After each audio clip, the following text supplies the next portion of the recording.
teman-teman, balik lagi kita ke podcast kali ini. Hari ini kita bakal ngobrol-ngobrol santai bareng teman-teman kita nih, teman-teman. Oke, kita bakal bahas gimana sih awalnya kerajaan Demak sampai runtuhnya kerajaan Demak. Jadi kita bukan cuma tahu ceritanya, tapi kita bakal tahu alur gimana sih awalnya sampai akhirnya. Oke, langsung aja Pi.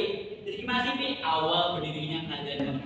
Jadi kerajaan Demak ini dibangun pada abad ke-15 oleh Raden Patah atau yang kita kenal sebagai Sunan Gunung Jati. Nah, berdirinya kerajaan Demak ini pas lagi kerajaan Majapahit ini sedang melemah-lemahnya. Jadi kerajaan Demak ini mempunyai celah lah untuk berdiri pas kerajaan Majapahit ini masih melemah. Nah, Raden Patah itu langsunglah dengan orang-orang yang mempercayai dia itu membangun bersama. Bangunlah. Nah, dia membangun. Terus Majapahit ini sebenarnya tahu, tapi dia tuh kayak gimana sih mendukung. Karena Raden Patah ini kayak punya hubungan erat dengan kerajaan Majapahit walaupun beda agama. Disitulah Raden Patah itu menikah pas kerajaan Demak ini sudah bangun. Lahirlah mempunyai seorang putra yaitu Pangeran Kunus atau yang kita sebut itu sebagai Adipati. Nah, dia itu mempunyai peran penting lah. Kayak pas kerajaan Demak ini lagi harmonisnya dan pendatang-pendatang gitu. Nah, ada pendatang-pendatang kayak macam orang berjualan begitu. Dari Portugis. Dia itu ternyata ingin menjajah, bukan ingin berdagang di kerajaan Demak itu. Jadi laganya itu berdagang, awalnya pengen menjajah.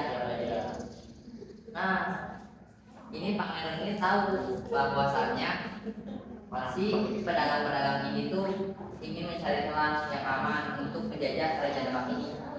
Tapi si bangsa kan si pedagang ini boleh masuk kalau kerajaan. Nah, awalnya boleh masuk tuh pas sudah ketahuan di Selat Malaka langsung diserang oleh ini pangeran. Berarti ada perlawanan nih. Nah, kayak konflik antar pedagang sama orang-orang di Demak. Jadi beratlah di situ, untungnya berhasil. Nah, digantilah oleh anaknya si Raden.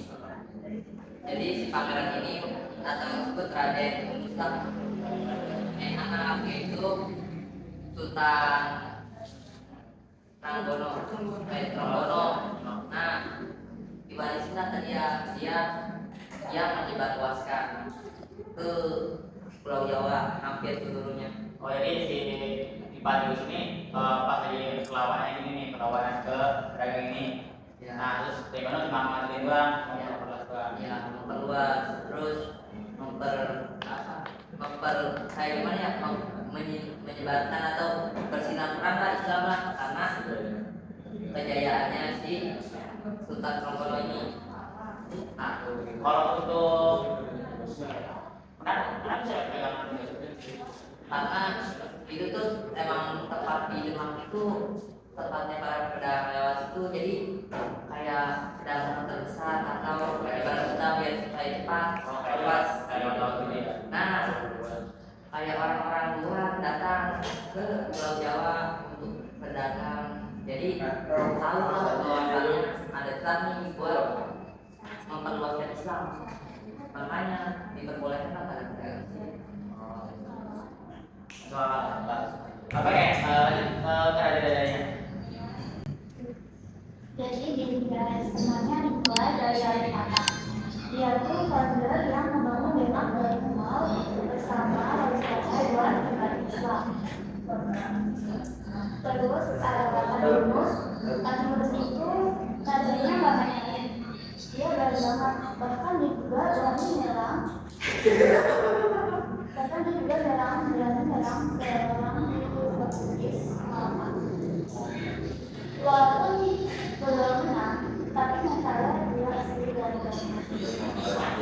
lawan gitu loh.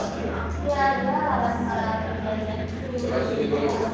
Padahal sebenarnya ada Dewak ini masih belum ada apa-apanya kayak Majapahit, tapi udah bisa melawan ya Pak dalam kayak gini. Nah, terus ada Sultan Tokono. Dia itu pihaknya Demak yang bikin wilayah lebih luas, kekuasaan luas, dan Islam meninggal mana. Oh, jadi tinggal enak dong yang tinggal Pak di Bali gitu, nggak ada perlawanan, nggak ada penjajah gitu ya. Udah gampang lah. Oke, di antara ini siapa sih yang bikin berapa kalian Demak ini masa jayanya gitu, ekonomi naik atau gimana? Nah, ini masa Sultan Trenggono. Di masa ini, Demak lagi kuat-kuatnya, wilayahnya luas, bahkan hampir menguasai sebagian besar wilayah di Jawa. Jadi kekuatan makin besar, ekonomi juga naik. Karena letaknya strategis, diposisikan dekat jalur perdagangan. Jadi banyak pedagang datang ke pelabuhan Demak, bisa dibilang pelabuhannya ramai banget, kayak pasar yang gak pernah sepi. Nah, biasanya kalau lagi masa jaya-jaya ini pasti ada aja gitu konfliknya, ada aja tuh masalahnya. Biasanya masalahnya apa sih? Jadi awal bentuknya kerajaan Demak itu ya, setelah Sultan Trenggono ini wafat, jadilah kekosongan masa kerajaan. Jadi kan awalnya itu sama Sultan Trenggono kan menjabat sebagai raja. Nah setelah Sultan Trenggono ini wafat, ini belum tahu lah siapa kira-kira yang jadi raja selanjutnya. Nah karena masa kekosongan itu terjadilah konflik internal antar saudara sendiri, jadi masih satu keluarga. Nah Sultan Trenggono ini punya anak namanya Sunan Prawoto. Sunan Prawoto ini juga akhirnya sempat menjabat sebagai raja di kerajaan Demak. Tapi nggak lama, cuma sebentar karena maksudnya Arya Penangsang. Arya Penangsang ini ayah Arya Penangsang ini kakaknya Sultan Trenggono. Nah Sunan Prawoto itu sempat membunuh ayahnya yang membuat Arya Penangsang ini dendam sama Sunan Prawoto. Ditambah dia melihat Sunan Prawoto itu menjadi raja di kerajaan Demak itu. Jadi kan kayak gak terima dong, harusnya kan dia yang menjadi raja di situ, dia gak terima karena dia langsung dipantas lah gitu. Nah akhirnya terjadilah konflik pemberontakan sampai akhirnya Arya Penangsang ini ngebunuh lah Sunan Prawoto sama utusan-utusannya gitu.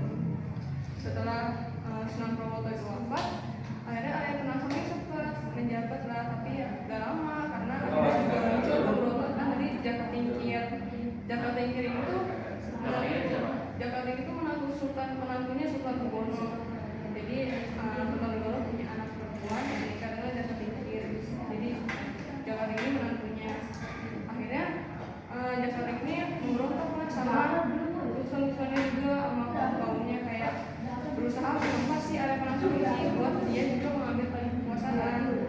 Akhirnya Arya Penangsang juga wafat karena perang dengan Jaka Tingkir kan kalah. Akhirnya juga Arya Penangsang wafat kan dengan utusan-utusannya Jaka Tingkir. Setelah itu akhirnya Jaka Tingkir itu mengambil alih kekuasaan kerajaan Demak.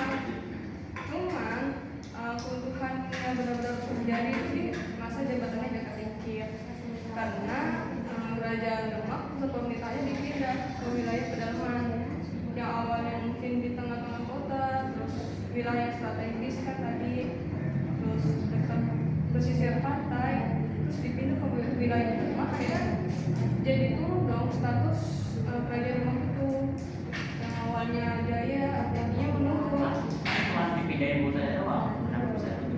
Karena wilayah itu termasuk wilayah pedalaman yang menjadi status sosial kerajaan itu jadi di bawah juga di antara kerajaan yang lain. Karena kan mulai muncul kerajaan-kerajaan baru, mulai muncul kerajaan yang lain lah. Akhirnya karena itu kerajaan itu makin jauh lah dari wilayah strategis juga, ekonominya pun akhirnya turun karena kan jauh dari wilayah yang lain. Ya, pemindahan pusat pemerintahan kerajaan Demak di situ baru terjadi perubahan secara perlahan, mulai dari ekonomi, terus kontrol maritimnya sudah ada sudah stabil, yang bikin ekonomi dari terputus. Itu pada tahun berapa sih? Tahun 1550 sekitar itu lah. Ibu Raja yang ini itu manfaatnya di dalam kerajaan ya. Karena ya faktor ekonomi itu faktor kedua, cuma faktor utamanya ya perebutan kekuasaan. Jadi setelah mulai muncul perebutan kekuasaan itu ya pemanfaatan keluarga akhirnya Gua kira kerajaan gue ini kalah sama perang gitu, jadi tentu ada kalah sama masalah internal sendiri. Kalau udah oke loh kerajaan yang udah bisa enak perkara gitu.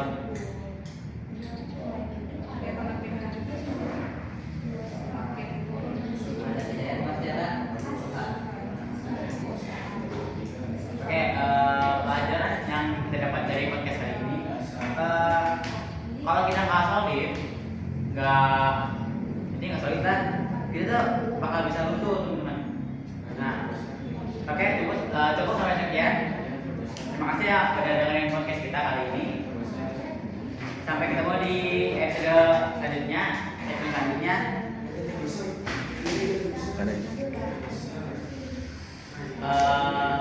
Ya udah.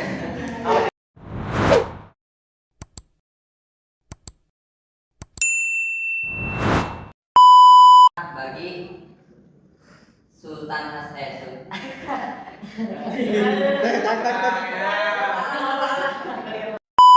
Teman-teman kita nih, teman-teman. Oke, 2, 3. Oke teman-teman, balik lagi kita di podcast kali ini. Hari ini kita bakal bahas ulang. 2, 3. Oke teman-teman, balik lagi kita di podcast kali ini. Hari ini kita bakal bahas ulang. Takin. Saya ulang. Takin. Ya, dapatan tuh sih.